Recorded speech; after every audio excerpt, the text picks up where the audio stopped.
Hello and welcome to another episode of North 100, a Canadian Highlander podcast. I'm Serge. Joining me as always, I have Jer, Alex, and Liam. Reminder, this podcast is brought to you by you with your support at the Patreon at patreon.com/LoadingReadyRun. We literally could not do this without your support. Thank you. All right, let's dive right into it. Let's start with our opening segment, the best card you're not playing. And up today, we got Liam. Liam, spice us. So the preamble for this is Jared and I went down. We went down to Snohomish again. Nice. Played another tournament. It was lots of fun. We didn't do as well this time. Super sweet. That's okay though. I heard an American won it this time. He did. It was the guy who came second last time actually. So was that the gray human deck, whatever? Yes, it was the black white humans deck. So this list. That guy's it's available. Super good player. Super nice. Shout out to Tyler. Yeah, cool. Well done. But so, as is now tradition, when we go to these Snohomish tournaments, we chaos draft afterwards at a karaoke bar. Ooh. And in addition to now knowing that one of the people who was on this trip is a better rapper than I thought they were.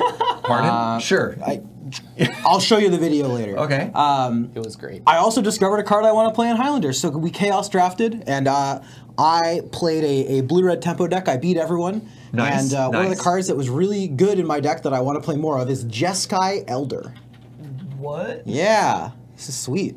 So Jeskai Elder is a 1 in a blue Cons of Tarkir uncommon with prowess that says whenever it deals combat damage to a player, you may draw a card, and if you do, discard a card.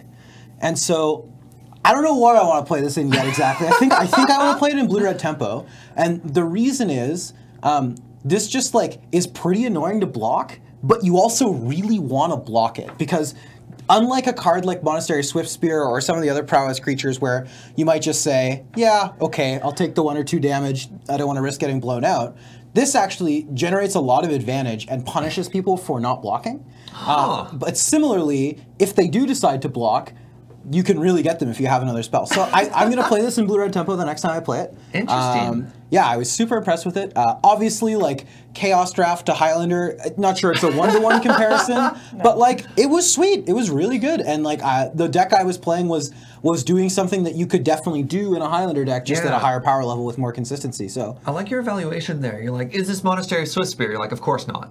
And you're like, don't be ridiculous. Yeah. It's like, is this Looter Ilkor? And you're like, you're not really using it for that either. But again, the mind game with the blocks on this. And it's like, it's different from Looter Ilkor in that, like, I'm not actually trying to do anything explicitly unfair here. I'm trying to, like, loot away an extra land.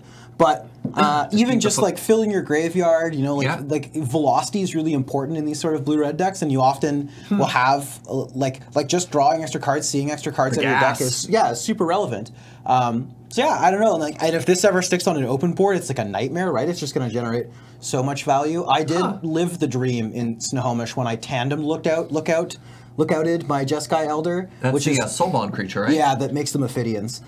So I was drawing 2, discard 1. Yeah, so I was like Aether adepting my opponent's creatures and like drawing 3 cards and discarding 1 every turn. It was fun. But yeah, so that's the best card you're out playing. I really want to try it. I think it is really interesting. I mean, this is one that I definitely can't sit down and be like, I've played this in Highlander, I think it's great, but it's one I wanted to talk about. Sure. And I think it's worth another shot.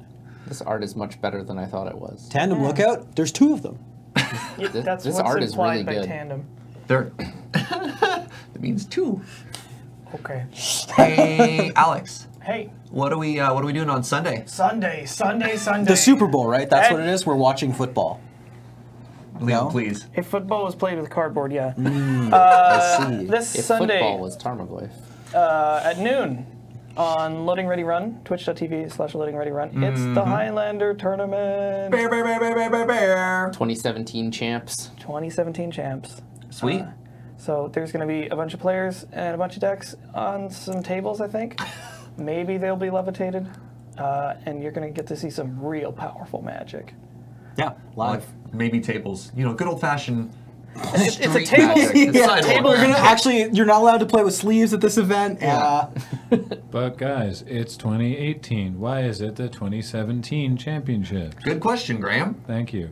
So glad you asked. Do you want to go, Sharon? I've been getting people ask me this, so I've been like... Liam. So this is the tournament for the top 8 competitors from last year's season. So last year, we played 113 tournaments. Each one of them awarded a point, and these are the 8 people who won the most of them. So Jared's one of them, and then there's 7 other people. What we're going to do is we're going to play a slightly weird tournament structure, not all of which you won't see all of it, so don't worry about it too much. But basically, you're going to watch some exciting qualifier matches to make it into a top 4. We have to break our 8 down into 4, and we have a weird way to do that. We'll explain it in better detail on the show. And then after we have the top 4, it's a very conventional tournament structure where it's just a top 4 like you would see at any typical Magic tournament. One other thing worth noting, the commentary team for this event is very illustrious. It's myself, Alex, Serge, and then Nelson, who many of you will know of Friday nights and other Magic Loading Ready Run related fame. So yeah, it's the 4 of us. We're going to be talking. Jared's going to be playing. There's going to be 7 other people who hopefully still playing. Hopefully still playing. That's true. It Not is knocked out in the qualifiers. I don't want to jinx you. It is live, but you know what could possibly go wrong, right? That's what they say. Well, That's Jared, what I say. You want to talk a little bit about how you qualified? What place did you come? I finished 3rd out of the top 8. Really? So upper half. My man. Yeah. Roughly, how many times did you have to win? Like we were saying, there was 113 qualifying tournaments for this. I think I won 10 tournaments. And what's our average turnout for an event? 30-ish people. That's hardcore. Get them. Yeah. You want to know how many times I won this season? 0. It was not a good season for Serge. Is that the consolation high five? I might have O2'd more than 10 times this season. I think that's like pretty live. Yeah, O2 milkshake more often than Jer 1. That might be a little bit too real there, Liam. A couple times I got to play during the latter half of the year. I think I was just stuck in 3-1 world. Yeah, It's definitely. not the worst world to be stuck in. No, it's not. It was just like the almost world. That's the get a bunch of store cred world. Yeah. Yeah, I'm at the point where I can chain tournaments fairly indefinitely. Like I win more than I lose, so my winnings pay for the next entry. But I am definitely not a tournament qualifying player like our friend here. That's awesome. That's really cool. For context, how well did first place do, and how well did 8th place do? I think first place had 24 points. Yeah. So that's 12 and wins? 8th place had 10 points. Dang. It's like not quite. Slightly It's more complicated, but Well, it's close. more than 12 wins. Oh, I think. wow. Okay. Yeah, definitely more than 12. I think Chris had like 15 or 16, maybe more. Yeah. And then the bottom placing was actually, I think it was 9, right? Or was it 9? It was 9 or 10. I think it was 10. It was 10, and we actually had a 3-way tie for 7th, 8th, and 9th. And so you have to do there was a playoff to decide who ended up getting those last 2 spots. Cool. Which So- is also exciting. The point of today's episode, not only to hype our stream on Sunday, as Alex was getting to, but it's also to talk about what decks did we see? What was our metagame like for all of 2017? And I think it's definitely worth mentioning, you people at home may have noticed this, but we talk about the decks that we like, not necessarily the metagame.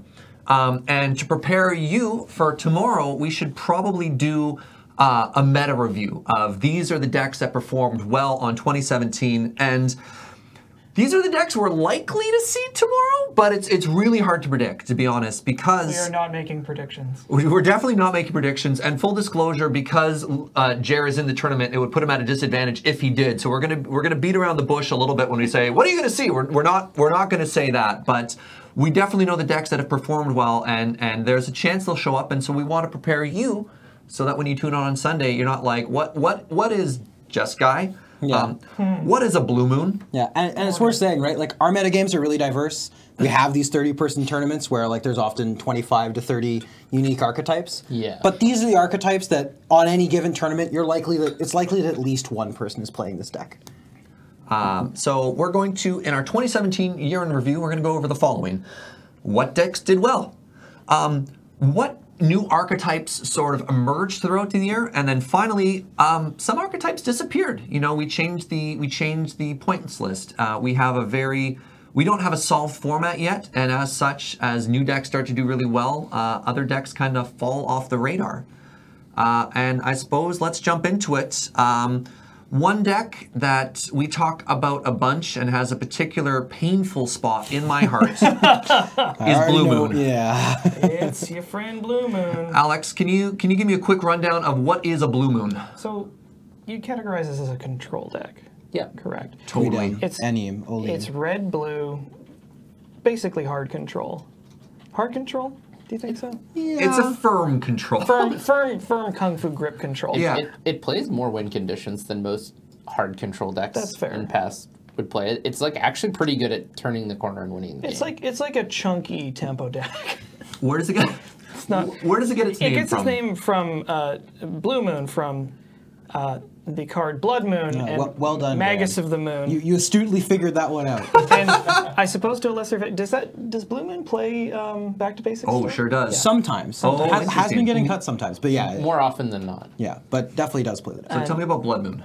Well, it's a very simple card. Okay. 2 and a red gets you an enchantment that just says non-basic lands are mountains. But what about all my sweet land decks? Serge, I got bad news for you. Hello, darkness, my I hope you're friend. casting a lot of elemental appeals in those sweet land decks. Okay. 'Cause otherwise, And Back to Basics is 2 and a blue for an enchantment. Non-basic lands do not untap during their controller's untap phases. this one's sometimes even worse. And Magus of the Moon is Blood Moon, but it is a 2/2. These all have in common really hating out your opponent's land base. And because Blue Moon is a 2-color deck, it can afford to play a lot of basics, which means that it sort of dodges its own The symmetrical effects. symmetrical, land hate. Yeah. So it'll play out, a bunch of basics and then drop one of these, and your like fancy 3 or 4 color deck is just hosed. And there's one particular interaction that I've talked about on the show a couple of times. Once or twice. Yeah. Who Shall I wants- get the soapbox ready? No, maybe somebody else. Jared, tell me about a particular 2-card combo that Blue Moon is pretty common for, just so the viewers expect it. So one of the more popular ways to win in Blue Moon is to cast the card Madcap Experiment. And what is that? It's 3 and a red for a sorcery that says reveal cards from the top of your library until you reveal an artifact card. Put that card onto the battlefield, the rest on the bottom of your library, and then it deals damage to you equal to the number of cards you revealed. Well, that sounds really bad. Why This would you card play seems that? It's super high dangerous variance. in a 100-card format. Yeah. But they only play one artifact, and it's Platinum Empyrean, which is an 8-mana 8/8 that says your life total cannot change. And since Period. Madcap Experiment puts Platinum Empyrean onto the battlefield, then tries to deal damage to you, it'll deal the damage, but your life total is not going to change. And there's no point at which your opponent has to remove Platinum Empyrean in the middle of Madcap Experiment resolving. So there's not a lot of counterplay to it. Once they start flipping, they're going to get this 8/8 in play and not take damage. So it's essentially a half-price discount on Platinum Empyrean. yeah, which is a pretty good deal. And a tutor. It also just like finds it. Yeah. It's also easier to find than Platinum Empyrean. Yeah, because You get mystical for it. exactly, that's the thing. One of the more popular ways they have to find it is Mystical Tutor. That's one of the key cards in the. Actually, I'd say it's the most key I card. think in it's the most important part in the card. Blue Moon deck. The Mystical Tutor Yeah. finds Ancestral Recall, which is the card they use to generate velocity. They have lots of ways to buy back Ancestral Recall to continue that velocity and find other draw spells. Snapcaster, Jace, Vin's Prodigy. Yeah, exactly. Then they have Bonfire of the Damned, which is a really, really strong sweeper, especially if you happen to draw it off the top of your deck. Mystical Tutor puts it on top of your deck. It's a miracle. Yeah. Bonfire is a really good wrath spell that I think only sees play in blue-based decks because they have this ability to arrange what your top card is. Yeah, so you- you just have a modicum of control over it. Jam in black decks. I've played it a bunch in Vamp Tutor into this? ramp decks where you're able to play top because you're playing enough ramp spells that shuffle your deck I to bet make. you could play it in a deck top that played worthwhile. top and Sylvan Library. Yeah, Maybe and, that's good enough. and especially if you're getting to big mana, where even if you do end up drawing it, you can still cast it for a reasonable value. You got 9 mana, See, I've X's, been thinking 4s. about this deck too. Like red-green control. Play the dinosaur that draws cards and just drop the 3-mana red wraths on top of it. Yeah, and then to continue on the Mystical Tutor train, it also finds Madcap Experiment. So it's really good at doing 3 entirely different facets. So it's when the board's mostly neutral and your opponent still has some resources, you can find Ancestral Recall to just pull ahead on resources and get the game going that way. When you're a little bit under the cosh and you have are staring down a scary board, you can go get Bonfire of the Damned and even the board out, dome your opponent for some damage on the way. And when you just need to end the game, it finds Madcap Experiment, which puts an 8/8 into play that doesn't let your opponent interact with you. Does Blue very Moon well. typically play Merchant Scroll? It has. So one thing that's interesting about Blue Moon is it's probably the reason why we've seen as many points on blue cards this year in 2017 as we Yeah. did. So at the start of the year, Ancestral Recall cost 5. Merchant Scroll was free. And so the Blue Moon decks that people have been playing recently are like 14 points from the start of Compared, 2017. sure, yeah, And- okay. And a lot of the, like Merchant Scroll was just too good at 0. It needed to be 1. So what's Merchant Scroll? Merchant Scroll is 1 and a blue for a sorcery that says search your library for a blue instant or interrupt. So It just blue says instant. Yeah, and then you get to put that card in your hand. So this finds Mystical, and then it also finds Recall. And so Or it's any counterspell. right, or Force of Will, or Dig Through Time. And then, but yeah, so this card was really good. Recall costs 2 fewer points. It's also worth noting, like Mana Drain recently got pointed, and some part of that is actually because of Blue Moon as well. So if you're looking at like Blue Moon lists from a while ago, you'll note they're severely over points, and it's partially because this strategy really pulled a lot of the really effective blue cards together in a way that felt quite potent. All right, let's move on to a similar deck. Another deck that was doing quite well throughout the 2017 season was Jeskai. So Jeskai midrange, Jeskai tempo. Jared, give us a quick primer into that archetype. It was predominantly the mid-range version that was having more success. It was sort of a carryover from the 2016 season. It was probably the most successful deck in 2016. And then towards the beginning of this year, it continued that success. So it's predominantly a mid-range deck that uses predominantly white and red threats, red removal, and then a smattering of blue cards. It's not really a blue-based deck, which we sort of expect to see from most of the blue decks in Highlander. It's pretty heavily 3 colors. Like it's casting cards like Brimaz, King of Ereskos. That's 1 white for a 3/4 with Vigilance. Whenever it attacks or blocks, you create a 1/1 that attacks or blocks with it. So it's a really strong threat that's resilient to red removal and is good on both offense and defense. And this is sort of the poster cat creature. I suppose it's the ultimate like hedge card. And maybe it's the ultimate hedge deck. I mean, it's just that it's good, right? Like this card is just like insanely powerful, and it's like just one of the good best at- things you can do with It's its mana cost. good at everything. It's good at holding equipment, which the deck is able to find with Stoneforge Mystic. It's good at attacking your opponent really quickly. It's really good at pressuring combo decks because it comes down usually before the combo deck can kill you from being untapped or tapped out, and it provides a really quick clock that means you don't need to tap out again. And it's really, really good. Often you'll play it against an aggro deck, and then they don't attack you for the next 4 turns. So And it has Vigilance, so you get to keep attacking them. exactly. So it's Aggro just decks hate 4 toughness. yeah, it's a They nightmare. hate it. I unironically advocated for pointing Brimaz. I will admit. Yeah, when I Really? was on the council, like we joked about it, and then at a council meeting, I was like, okay, guys, but For really, real, though. what if we pointed Brimaz? We didn't point Brimaz, but it's a really good card. I'm kind of glad we didn't. I don't. Yeah. I mean, it was like I was exploring options on how we point Jeskai without pointing other blue decks, and this seemed like a reasonable approach, but not that reasonable. We The didn't do Jeskai it. decks are also trying to cast some of the big dragons. Like the newest edition is Glorybringer. The dad. Card's real good. 3 red for a 4/4 with flying and haste. You may exert it when you attack it. If you do, it deals 4 damage to target creature. Non-dragon creature. I've non-dragon watched Is this it creature. non-dragon? Yeah, It I is watched this come up. Glorybringer. Someone they did it so that in standard you couldn't Glorybringer your opponent's Glorybringer. They Yeah. didn't want standard to be like that. The glory mirror meta. But then I watched, actually, it was someone playing against Blue Moon. It was a Jeskai Blue Moon finals, and the Blue Moon player Glorybringer the Jeskai player, and then the Jeskai player was like, that's fine. Glorybringer, attack, exert, target your... Oh, no. And then they... Rip. And since they'd already declared that they'd exerted, the ability was on the stack, and I think, if I remember correctly, they then had to target something else. Oh dear. We do, because exerting it isn't tied to the ability. It's Yeah. you So choose then- to exert it, and then when it exerts, you get the ability. So then they killed something else not as good as Glorybringer and then died. Oh no. yeah. This deck also plays Thundermaw Hellkite, which is kind of similar. Yeah. Yeah. just Same more mana fun cost than for a dragons, 5/5 yeah. with flying and haste. And when it enters the battlefield, it deals 1 to each creature with flying that your opponents control, and you tap those creatures. So it's like a 5/5 that will get in.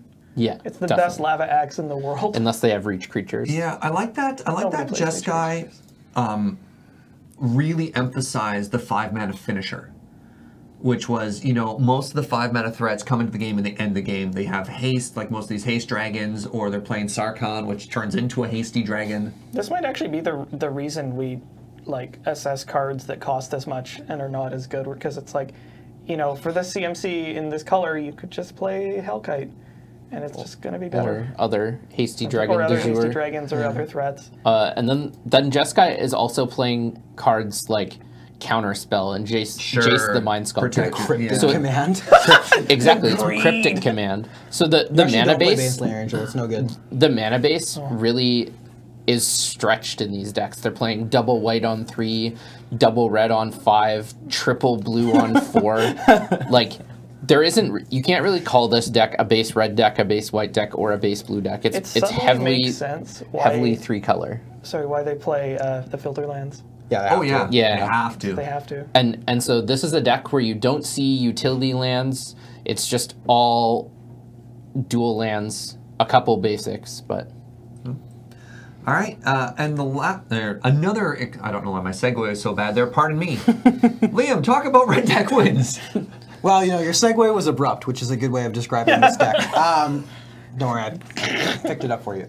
So Red Deck Wins is a deck that's always been prominent in Highlander. Yeah. I mean, it's just I think it's prominent in every format. more or less, right? Like if there's an RDW deck, people are going to find it and people are going to play it, and that's for one reason, right? It's consistent, it's fast, it's going to do the same thing every time. Red in the past in Highlander, previous to 2017, had a couple of different looks. We had Goblin decks, which were pretty popular. This year, Goblins really fell to the wayside, saw almost none of it. Yeah, what happened to Goblins? Its mono-red matchup is bad. And it also struggled a bunch against the decks like Jeskai, and Goblins has a hard time against Blue Moon as well. So Goblins kind of fell by the wayside. Red did not.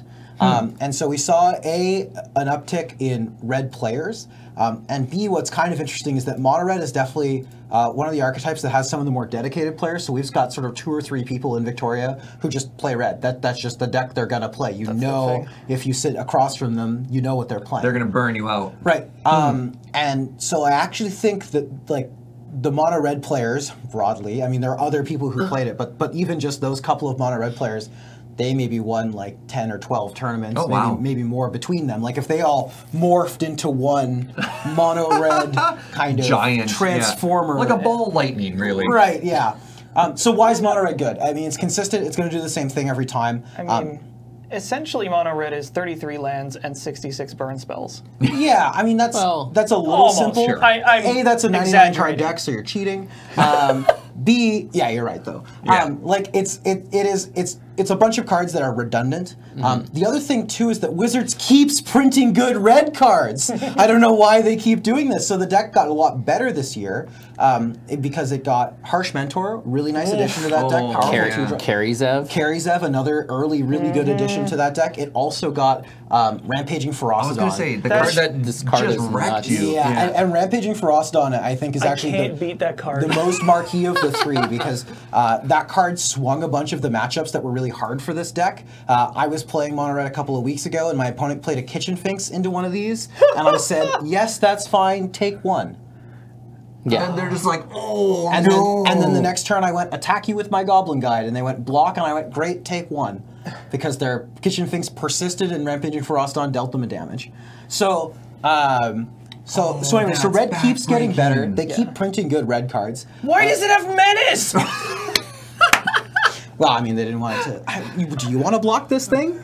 You need a friend, obviously. Like we'd block this together, but you aren't doing it alone. I'm not either. I'm not fighting this dinosaur. Time was you could buy a gray ogre for that kind of mana. So anyway, Time of change. So red keeps getting better. They keep printing more and more good red cards, and the red decks keep getting increasingly refined, right? As you have these players who play basically only mono red, it's gotten better and better. And so this year it put up a bunch of really good showings. And I think actually one of the only things that kept it in check and kept it from going crazy was actually Blue Moon. It's interesting because we talk about Madcap and Platinum Empyrean being really oppressive and problematic. And one of the reasons why I think it hasn't made its way onto the points list yet is the fact that this red deck exists and that you want to have counterplay in the format to it. And I think this is a very interesting point. The last deck that we saw that was really dominant was we didn't. We actually have a really healthy and balanced metagame. And like we were saying, we have an average attendance of 30, upwards of 40 people coming out to every night, and different decks are just winning all the time, and that's really cool. Yeah, like I would guess that the most successful deck of this year, I don't have the actual stats in front of me, but I think it's Blue Moon had the most wins this year, and I would guess that that number is under 20, less than 20% of the tournaments won by Blue Moon, maybe even less than 15. Yeah. Let's talk about some new archetypes that showed up that just kind of surprised us as new cards are being printed. And first off, we have a little something we like to call the Paradox Academy. Alex, you want to start us off by talking about what Academy is? Like, what is an Academy deck? Academy is a artifact-based sort of combo deck. It's like a combo synergy deck. It just plays like a million artifacts and then a bunch of like artifact combos. Like this is the deck that plays like Painter Servant, Grindstone. Does this deck play like Time Vault sometimes? No, you're No, that's Austin Roxas, title sorry. and other things. It gets its namesake from Tolarian Academy, which is a legendary land that taps to add blue to your mana pool for each artifact you control. So you'll play like artifact lands, play out some 2-mana rocks and some other incidental stuff, and then float a million mana and play out these various combos. Paradox Academy is, I guess, a sort of natural evolution of this deck. So what is the Paradox? What is so confusing about this deck? The Paradox is the engine of the deck. It is Paradox Engine. So this card reads, whenever you cast a spell, untap all non-land permanents you control. That sounds good. And this version of Academy really relies upon the bigger rocks, so cards like Thran Dynamo, Worn Power Stone, even going so far as Ceesay's Ring and Golem's Eye. Wow. You lost me with those last two. They're just 4-mana artifacts that make You 2 skipped colorless right mana. past Grim Monolith? Yeah, that one's good. I mean, that one's just good in all in of every them. deck. Yeah. So Ceesay's Ring is just a 4-mana artifact that adds 2 colorless to your mana pool. All the other ones are the same or better than I've also Ceesay's seen Ring. the rare Conley Gem. Calney Gem, yeah. Gem, that one's made it in. yeah. 4 mana, return 2 lands to your hand. That one's actually insane because you makes can colored mana. Replay your Academy. It's colored mana and it can rebuy like Academy and Minimo. Oh, man. Okay. Yeah. And so this deck really relies upon the mana rocks that make more than 1 mana at a time because it relies upon Paradox Engine. And it uses draw 7s like Time Twister, Wheel of Fortune, Windfall, all various cards that draw you and your opponent both a bunch of cards. And then a few engine cards. It uses Staff of Domination to really good effect. That's a 3-mana artifact that does literally anything you want it to, which is It slices, it has dices. It has five activated abilities. The most important ones are untap target creature, 3 and tap it to untap target creature, and 5 and tap it to draw a card. So with Paradox Engine, you're often floating more than 5 mana each time you cast a spell, depending on what the cost of your spell is. Sure. So you're often floating upwards of 20 mana. Pardon? Yeah. Wow. Lots of times. That's yeah. a lot. That's a big number. And so when you have an outlet like Staff of Domination that just lets you keep the Paradox Engine cycle going until you find a win. So what changed though? Like Paradox Engine obviously sounds powerful, but how did this take a deck? You know, Academy has been in and around our meta. It's done pretty well, but why is this deck doing so well? Paradox Engine only got printed last year. It's from Kaladesh block. And it took people a little while to play with it I was like, wait, this is and broken. figure out that you can just play a deck that abuses this card so much and has enough other ways to win the game that it's a powerful deck. You just like generate 1 million mana and draw 40 cards, you'll find a way to win. You don't have to think about it too hard. Yeah. Yeah, as Alex was saying, there's enough sort of 2 and 3 card combos in the deck that by playing draw 7s and you're playing the free artifact tutors like Fabricate, even some pointed ones like Transmute Artifact usually gets into the deck. Do you remember how Kago became Kawblade, became Deathblade? Yeah. As new cards got printed? I think it's the same kind of thing. Yeah. It's also worth noting this deck, Academy as a whole, got better because of some unpointings. So in 2015, Academy was the boogeyman. A bunch of points happened to Academy decks to make them worse. And this year, both Soul Ring and Tinker went down by 1 point. So in particular, in the last like 3 months, these decks have gotten to play more pointed cards. Previously, Soul Ring was totally outside of the budget. Yeah. If you wanted to play Tinker, now you get to play both and a couple other 1 point cards. I think the one other thing that makes this Paradox Engine Academy deck a little different from the other conventional Academy decks is the more conventional Academy decks that we used to see were trying to assemble some A plus B combo a lot of the time, like Alex Painter was Server describing, Grindstone. yeah. And one of the reasons that this Paradox Engine deck is very good is that you just kind of have a bunch of cards that synergistically work together, and then randomly sometimes you combo kill people. So if you have Rings of Brighthearth in play, it's generating you a bunch of value, but if you ever play Basalt Monolith, now you just have infinite colorless mana. Pardon me? But Rings does other stuff. Basalt Monolith also combos with Paradox Engine. So basically just the deck just finally got threat dense enough that you could cut a bunch of those A plus B combos, and now you're just kind of this combo deck where all of your cards matter. So what are the kills in it now? I've seen it play Aetherflux Reservoir before. That's one of them. It also plays Walking Ballista with Right, just make infinite numerous mana. infinite or even colors. finite mana. Like, it's actually totally within the realm of possibility to make 40 mana and 20 people. It is. Can we describe Aetherflux Reservoir really quick? Because Yeah. the way this wins is a little bit non-conventional. So it's a 4-mana artifact. Whenever you cast a spell, you gain 1 life for each spell you've cast this turn. So notably, it's cumulative. It's additive. It's not gain 1 life each time you cast a spell. It's gain 1, then gain 2, then gain 3. So it really adds up quite quickly. And then it has an activated ability. Pay 50 life. Aetherflux Reservoir deals 50 damage to target creature or player. Target creature. Yeah. Or player. Look, so if you ever Mostly have to player. beat the 2-mana white creature that gives your opponent hexproof, you 50 that, and then you 50 them. It's happened. I've watched it. All right. You just know that if they didn't have or creature on here, that people would be like, you can't hit creatures. This card's confirmed garbage. Card's bad. Because when you really When need you to send a want to message- pay 50 life and deal 50 damage to a creature, yeah. Oh, I that mean, style point where you have a stuffy doll, yeah, you're like I was 50 about to points, say. target my own stuffy doll. Sup? Yeah. Triggered. So, Yeah, so this deck, through the use of draw 7s and cheap artifacts, can definitely get up to that life total quickly. It's also just a reasonable card to have in any aggressive matchup. They basically can't beat you until they remove this card, just because you're going to cast enough spells that... It's like even if you cast a couple of cantrips, you're gaining like 2-3 life a turn. but if you cast 3 spells, it's 6 life, right? Wow, Yeah. that sounds really It hard adds to up beat. really fast. It does. And so this and Walking Ballista are some of the ways they win. The deck is also just a plan to hardcast Emrakul deck. Yep. Yeah, fair. Just pay retail for Emrakul. Yeah, getting to 15 mana is actually reasonably trivial. This is OG Emrakul, not new Emrakul. Yeah. Yeah, Emrakul, Okay. Emrakul the Emrakul, Aeon's yeah. Torn. You're taking extra turns and annihilating 6 Love it. for sure. This deck is also a Tinker for Blightsteel deck, Or just cast Blade Yeah. Steel. or Pay or retail just for Blightsteel. Why cast not? Blightsteel. Or But- Tinker for it, yeah.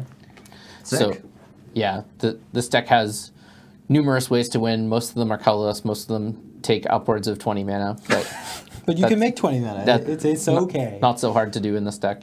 All right, let's talk about another deck that really started doing well this year, and that's Mono White Death and Taxes. Liam, tell me about this deck. And we've talked about this deck before. Why is it doing so well now? Yeah, so when we talked about this in the deck in the past, I've always been careful to note that this is different from like White Weenie Yeah. that people would conventionally think of. So this deck doesn't play Savannah Lions, or really any of the 1 mana 2/1s that don't have additional text. Like it's playing like Soldier of the Pantheon, Kythian, and not many more beyond that. And then in exchange, it's going higher up the curve, so you're playing more 4-drops, things like Gideon, Ally of Zendikar, Linvala.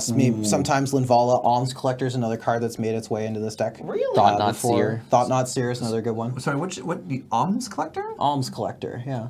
It's can from the you- Commander set, so card's it's a Tell me about that card. Sure, so it's it's 3 and a white for a 4-mana Cat Cleric. Fits in Cleric Tribal. I told you this deck Cleric. has support. With Flash. With Flash, and if your opponent would draw 2 or more cards, you each draw 1 card instead. And it's a 3/4. And it's a 3/4. Yeah, this card's just good. And so there's a couple of reasons why this deck has shifted in this direction. One, the sort of like White Weenie, really low to the ground strategy. Man, is it bad against Pyroclasm. It's really easy to hate out. And and you just lost to a bunch of random cards, this deck's way more resilient. The other reason that this deck really rose in prominence is it's really good against mono red.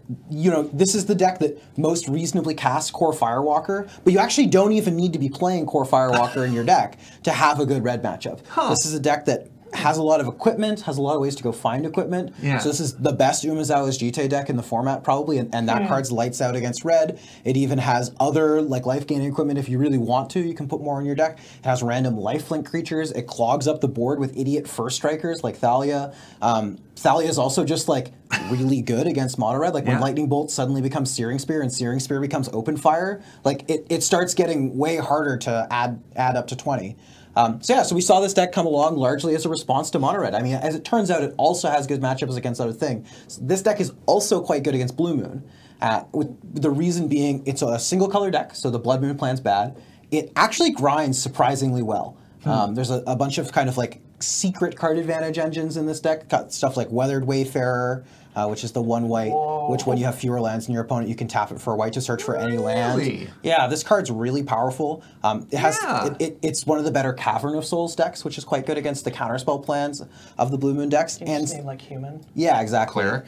Or Cleric. And since Blue Moon plays Platinum Empyrean, the Madcap for Platinum Empyrean strategy, they've actually shaved a lot of sweepers. And so, sure, they might bonfire you once, but actually after that, they don't have a ton of other ways to get the board clear. And this deck can rebuild reasonably quickly and efficiently. And then lastly, it can kill Platinum Empyrean. The white removal is very good against Platinum Empyrean. The artifact removal the deck circumstantially plays is also very good against it. So this deck sort of arose because it really effectively lines up with the two best decks in the format from this year. You mentioned Thought-Knot Seer. Yeah. Which sounds kind of exciting. So it's maybe technically a two-color deck. It is, yeah. You could call it white and colorless. Jared, do you want to talk about this splash? Yeah, I'll talk about this splash a bit. So it predominantly plays it for Reality Smasher, Thought-Knot Seer, and sometimes Matter Reshaper. How are we splashing? We're actually playing Eldrazi Temple, right? Yeah, we're playing Eldrazi Temple, and then just a bunch of colorless utility lands. Sometimes stuff like Seagate Wreckage, sometimes Core Haven, Wasteland. You're playing some of the Pain lands or Filter lands, just mostly because they can make white and colorless. They're secret dual lands. Yeah, they're not. So stuff like Battlefield Forge. Yeah.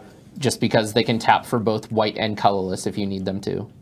And so you're able to effectively cast these colorless cards. I also wanted to add that another reason this deck is so good against Blue Moon is because it has access to Ravages of War and Armageddon, which are two of the best. It's like basically the best effect you can have against a blue control deck is just blowing up all their lands, because they don't play rocks at all because they have Platinum Empyrean, they can't. They have Madcap, so they just dome themselves out with Madcap. And so this is a deck that can put enough pressure on the board that forces the Blue Moon deck to tap out, and then you just get to untap an Armageddon, and then you often win the game on the spot. I mean, this is kind of a counter it or die spell. Oh, absolutely. It's must counter. Almost every time. Yeah. If you resolve your... Yeah. All right, well, let's start talking about some of the archetypes that we've talked about on the show quite a bit, or that were boogeymen in the past and have sort of not really made a splash in 2017. Alex, what happened to Hoof? I don't know, man. Hoof just wandered away. So I remember when this deck got really into the 60s. When this deck first came out, just wanted to get back to nature. Like it was, I have lost so many times to Hoof, and this deck made such an impact on me that when I'm brewing, I'm always being like, I gotta jam those pyroclasms. You gotta do something against Hoof, and then it's just like, where's the Hoof? You know what deck jams a lot of pyroclasms? Blue Moon. Correct. That's not the only reason. I mean, we had the best and certainly most consistent Hoof pilot. He sort of took a step away from Highlander this year. He didn't play nearly as much. So just like one of the most consistent pilots who was putting the deck near the top a lot just wasn't around. And so that tends to push it into the rearview mirror a little bit. It also, this deck just like, you would think it keeps getting better the more cards that WotC prints. But they haven't really printed a super good Hoof card in a while. Carnage Tyrant was one we thought might get in. This new Tender Shot Dryad's like a card we thought might get in. But like they haven't really printed a 1 mana dork in a while. They haven't printed. Oh, right. Maybe Yeah. they learned. Like Decimator of Provinces is probably the best card this deck's received in the last 2 years. Oh, that was from the new Eldrazi. Yeah, it's the one that you can Eldritch Moon. Eldritch Moon, thank you. Yeah. You can emerge, and it's kind of second hoof, but yeah, I mean that's part of it. Jared, you've played this deck a bunch. Like, what else? Like, I mean, and in fairness, Jared played Green White Hoof in the Snohomish tournament, so I did, yeah. It's not totally gone, but The deck's still certainly powerful and still has access to do the same things it did before. I think a large part of it is, as Liam said, you just haven't got many new tools, where all these other decks have been getting significantly better over the course of the last 2 years. They've definitely pushed some cards. Hoof cards haven't really been any. They've been pushing a lot of more mid-range creature cards, which really isn't what the Hoof deck wants. It wants cards that help accelerate your mana faster, and the top end's pretty well sorted. You don't really need more top end cards or mid-range cards. It's pretty hard to beat Crater Hoof. Yeah. So another deck that has disappeared, and it's funny because we talked about it earlier, is actually Jeskai. So the Jeskai mid-range. Oh my goodness. Jeskai mid-range. Save me, Liam. yeah. So the Jeskai midrange deck has really fallen out of favor this year, and there's a couple of reasons. One, as Jared said at the beginning of the show, it was the boogeyman in 2016. Definitely the marquee deck from that year, the breakout deck from that year. Yeah, the barricade is up. No more Jeskai. And through the start of this year, we still saw it getting played. Famously, one of the main Jeskai pilots lost a bet and didn't play it for 6 months as a result. Oh, right. That was such a stupid bet. It was not a smart one, no. So that resulted in there being less Jeskai, obviously. Also, it was definitely a deck that, as more and more people worked out how to play against Jeskai, people just got better at playing against the deck. So one thing Jared told me when I first came back, because I hadn't played against it yet, I was like, yeah, like, is this Jeskai deck just like unbeatable? And he was like, no, it's definitely beatable. You just have to like realize that they only play like 8 or 9 counterspells. That's the thing. They play if you get past the illusion that they're always holding a counterspell and be like, resolve my threat. You they're just like, gotta jam. Yeah. And that's a big part of it, is that you just jam stuff, and that's often going to work. You're often going to get people doing that.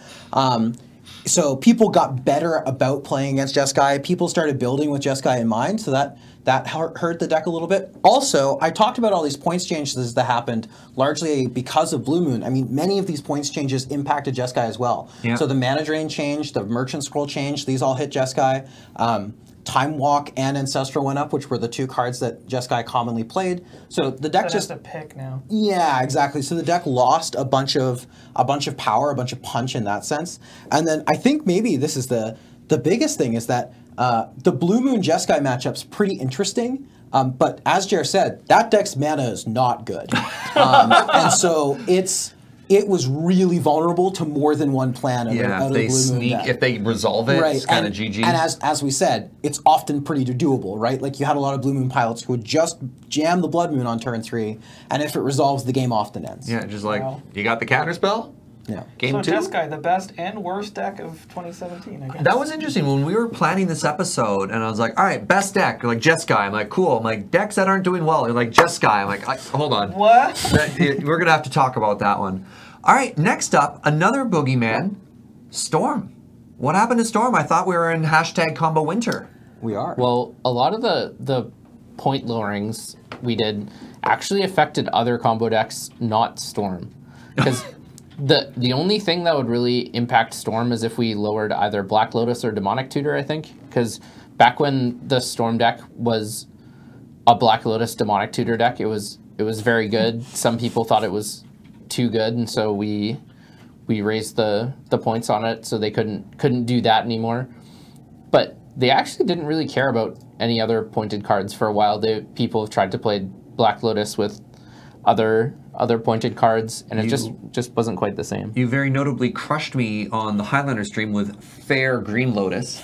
Yeah. So, like, apparently... the best Lotus in the game. Yeah. It's also worth noting that part of the reason why this deck drops off too is just like there's not that many Black Lotuses running around Victoria. It's a deck with a reasonably high barrier to entry, and so when it got pointed and the couple of pilots who were playing it decided, I don't really feel like playing this anymore, there weren't more people to just pick it up. Another thing is it's also an incredibly difficult deck to play. you can't. It's not a deck you can sort of just like loan to somebody for a tournament, and then they're going to go out and Try my Storm deck. play the deck to its full capability and win Yeah. the tournament.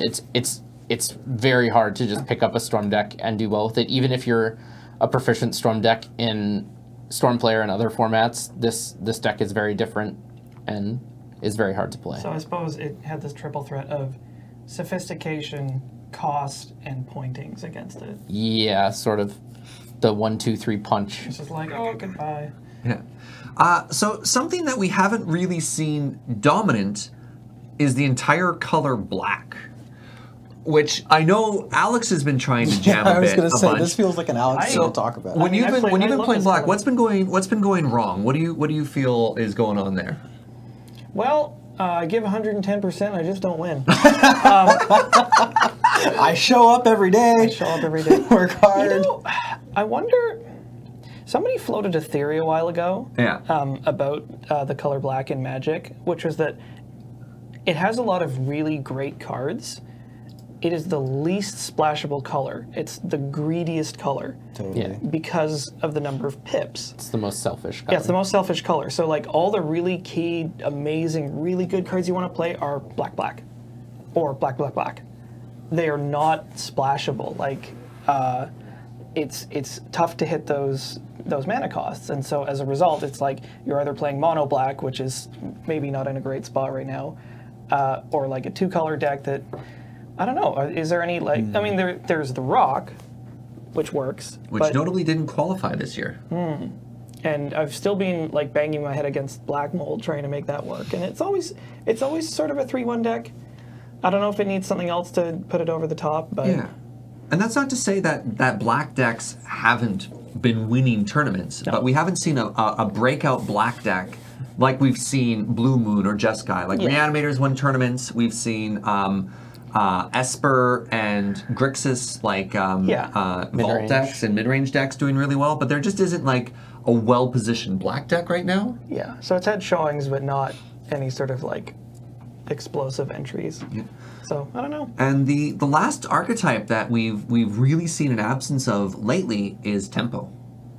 Yep. Just no tempo. So commentator, some people noted that when we did the tempo episode, when we were talking about general archetypes, there was this sort of somber feeling in the room, at least from Jer and I, and that's because both Jer and I really like playing tempo, and like historically, it's one of my better archetypes, like one of the ones I like playing more, and.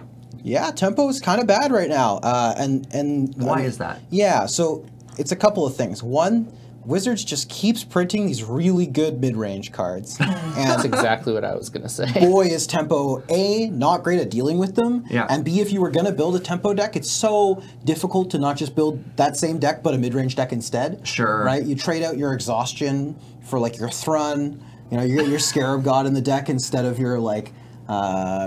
It's such a shame. Temporal because they just Spring. printed- Temporal Spring or they Lore printed Scale a new- Quaddle. Yeah, they printed a brand new Grower, yeah. Korean Dryad. Yeah, totally. Deep scale, deep root champion. A deeper champion. It's like, this is perfect in this deck if it was playable. And people have tried.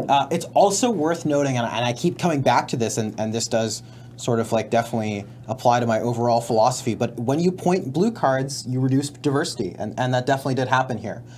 These tempo decks are victims of blue cards getting pointed, and they're getting pushed out of the metagame because they couldn't afford to lose any more points, right? When Time Walk went up to 6, when Ancestral went up to 7, it keeps getting increasingly difficult to play these tempo decks because they really did lean on their power cards because the other cards weren't as good.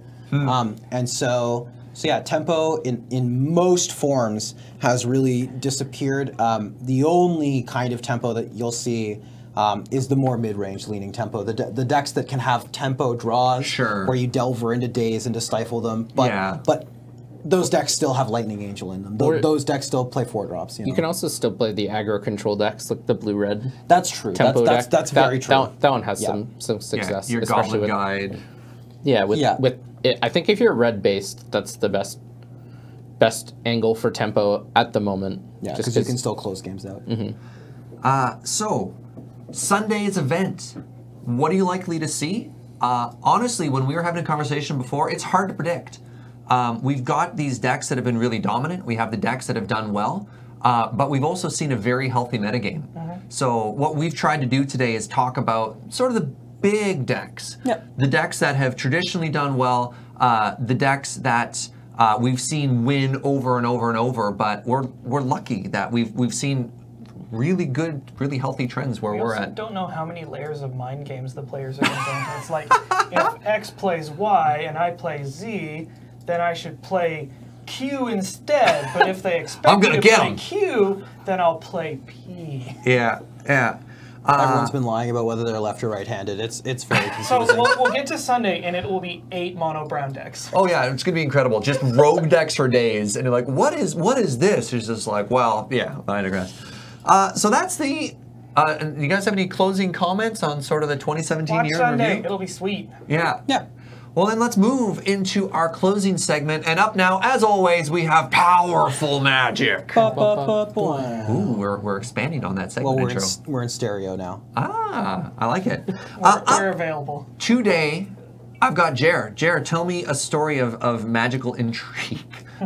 So my story of Powerful Magic comes from last weekend when I was down in Snohomish, Washington. Hey, fantastic. I was playing against I think it was my round 2 opponent, and I was playing some little green men. I was developing my board with some elves, and next to me there was somebody who was playing elf tribal, and they looked over at my board and were like, "Yeah, nice elf tribal," and then my opponent's like, "Nice, I know this matchup, sweet, it'll be good," and then we're playing, and my hands just has a bunch of mana, really. Sure. And then 3 turns later, I've continued playing elves. I have Priest of Titania and Elvish Archdruid in play. Oh boy. They play well together. With 2 or 3 other elves. Like I have like Findhorn elves, Llanowar elves, and maybe a Jiraga Tree Speaker. So tell Seriously, me why. a lot of elves. So I have a lot of mana in play. Why do these 2 elves matter? Why Priest of Titania in particular and the Elvish Archdruid? Because they each tap for green mana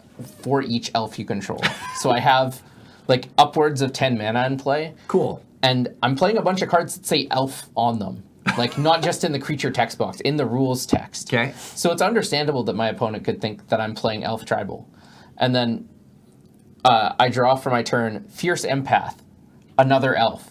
2 and a green, 1/1. Search for a creature with converted mana cost 6 or greater. And they were surprised to see this card because they're like, I don't know any elves that cost 6 or greater. Then I went and got the elf behemoth. I got whatever. Craterhoof Behemoth, Yeah. which notably is not an elf. But then Definitely a beast. I cast it and won, and they were like, "That's not an elf." And I said, Well spotted. "I never said I was playing elves. Oh, no. You said I was playing elves." Is this a dinosaur yet? No. No, Craterhoof is still a beast because Of course Why? it is. it's not a lizard. Like it's not a reptile. It's a big old. It's just a mouth with legs. I think it's a mammal. What, you think it bursts live young? It probably has. How are you making that assessment? I'm looking Were at you the there? article. It probably has bristly hairs all over it. That- It's not scaled. It's not a scaly monster. Oh. Maybe it's like a platypus. Maybe it's like a mammal, but like, no, maybe not. All right. Maybe it just like Yeah. subdivides magically. Yeah, we'll go with that one. Sure. Thank you for your powerful magic story, Jer. Well, that's our episode for today. In conclusion, we are really excited to be presenting the Victoria Top 8 Highlander Invitational Championship. That's a lot of words to describe what's going to be happening on Sunday. Yeah, you get to intro it that way every time we come back in. for Oh our man, breaks, so too. many words. So hopefully we'll see you there. It's going to be at the Loading Ready Run Twitch channel at twitch.tv/loadingreadyrun. As a reminder, we're going to start the stream at noon. PST. That's an important distinction. PST, for those of you who don't live in Victoria. It's going to be a ton of fun. As always, thank you for tuning in. This episode is brought to you almost entirely by your support over at the Patreon at patreon.com/loadingreadyrun. As always, thanks for watching, and we'll see you next time.